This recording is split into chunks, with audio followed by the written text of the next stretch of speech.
नहमदुहु व नुसल्ली व नुसल्लिमु अला रसूलिहिल करीम अम्मा बाद फ़अऊज़ु बिल्लाहि मिनश शैतानिर रजीम बिस्मिल्लाहिर रहमानिर रहीम इन्ना अंज़लनाहु फ़ी लैलतिल क़द्र वमा अदराका मा लैलतुल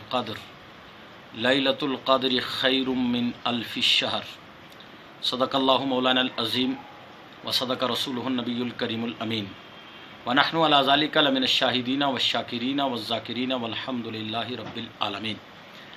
मौजूद सामीन हज़रात, अल्लाह रब्बुल इज़्ज़त का लाख लाख शुक्र और एहसान है कि आज हम सब ने नमाज जुमअतुल विदा जो है वो अदा किया है।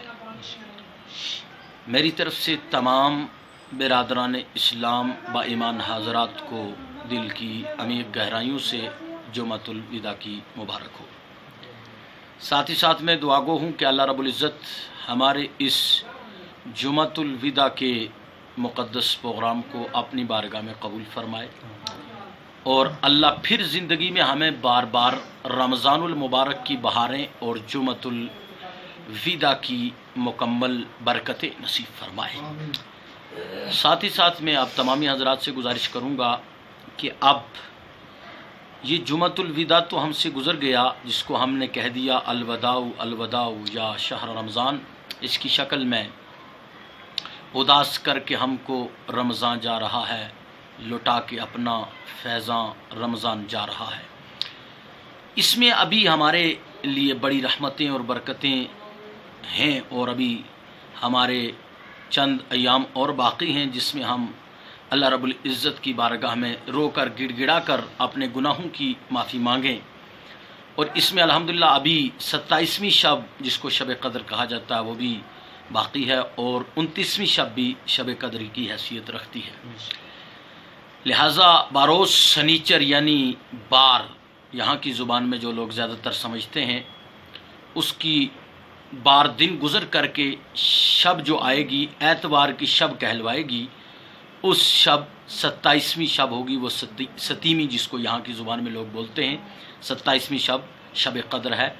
लिहाजा आप हज़रात इस शब कद्र में अपनी अपनी मसाजिद में ज़िक्र वज़कार करें, ना तो तक़रीर का प्रोग्राम करें, रोएं गिड़गिड़ाएँ, अल्लाह की बारगाह में गुनाहों की माफ़ी मांगें, तिलावत कुरान अज़ीम भी करें और साथ साथ तमाम मोमिनीन एक दूसरे के लिए दुआएं करें, क्योंकि न जाने किसकी तकदीर किसकी दुआ का इंतज़ार कर रही होगी।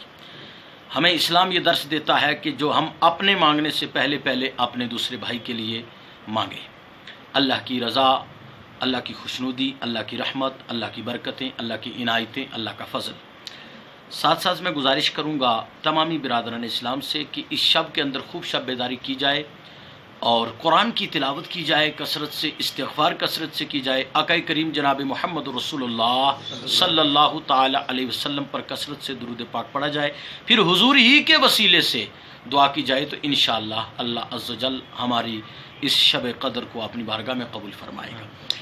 शब कद्र क्या है? कुरान में पूरी सूरत नाजिल है 30वें पारे में, सूरह कद्र की नाम से जो है वो मनसूब है, जिसकी चंद आयतें मैंने शुरू में तिलावत की। इन्ना अंज़लनाहु फ़ी लैलतिल क़द्र, बेशक हमने लैलतुल क़द्र में नाजिल किया। वमा अदराका मा लैलतुल क़द्र, और तुम क्या जानो कि लैलतुल क़द्र क्या है। अगर रब ने खुद फरमाया लैलतुल क़द्र खैरुम मिन अल्फ़ि शहर, लैलतुल क़द्र तो 1000 महीनों की इबादत से अफजल है। लिहाजा जो उम्मती हुजूर का शब कद्र को पालेगा, गोया उसने 1000 महीना अल्लाह की इबादत की है, इस तरह की कि दिन में रोज़ा भी रखा और जिहाद भी किया हो और रात पर रात पूरा जो है वो क़याम में गुजारा हो। ये सब हुजूर का सदक़ा है जो हमें ये शबें, ये सातें, ये रमज़ान, ये कुरान, ये रहमतें मिल रही हैं। लिहाजा ज़्यादा ना कुछ कहते हुए मैं अपनी बात को इसी पर क्लोज़ करूँगा। खूब जम करके इन दिनों में आंसू बहाइए और अल्लाह की इबादत कीजिए। साथ ही साथ अल्हम्दुलिल्लाह गौसिया जामा मस्जिद में नमाज ईद उल फ़ितर ठीक 9 बजे अदा की जाएगी। आप हज़रात 8 बजे तशरीफ़ लाएँ इंशाअल्लाह अज़्ज़ व जल। शुक्रिया। अस्सलामु अलैकुम व रहमतुल्लाहि ताला व बरकातुहू।